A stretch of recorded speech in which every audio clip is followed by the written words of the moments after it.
With a remarkable growth trajectory, the air cargo industry is facing a new set of challenges. What are these major challenges? We ask the experts. The challenge of recruiting, retaining, and developing the next generation of workforce is critical.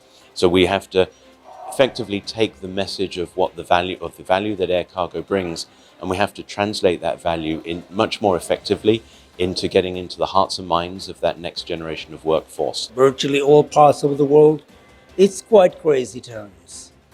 It varies a bit between various markets. Still, in many countries, people are worried about the future. The economy is not really good.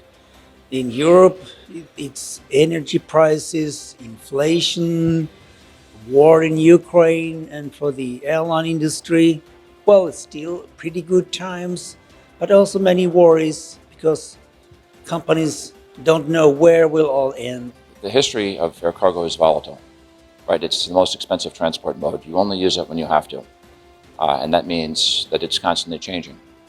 As you may have seen in the presentations, the fashion and apparel sector is down quite steeply, as is the technology, the chip sector, because of conditions in both of those particular markets.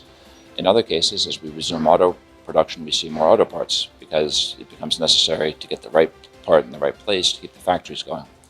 So the story of air cargo is always changing. I think the long-term picture remains the same, which is to say the world economy keeps growing, trade grows faster than the world economy, and the rising share of freight or trade moves by air. So the secular forces, the long-term forces beyond the current recession continue. I do believe that we will have a normal peak season this year, which is the third and fourth quarter of this year. Last year we had no peak season at all. In 2021 it was an exceptional peak season. I don't think it will be exceptional, but I do believe demand will rebound. And we need to be prepared for that, both from a capacity standpoint as well as from a manpower standpoint.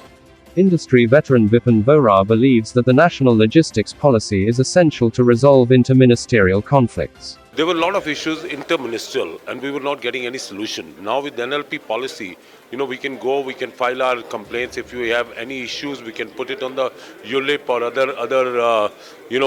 other portals which they have developed, which will help in resolving our issues in a much faster way. And if there are, multiple ministries involved, that also will be taken care with the national logistic policy.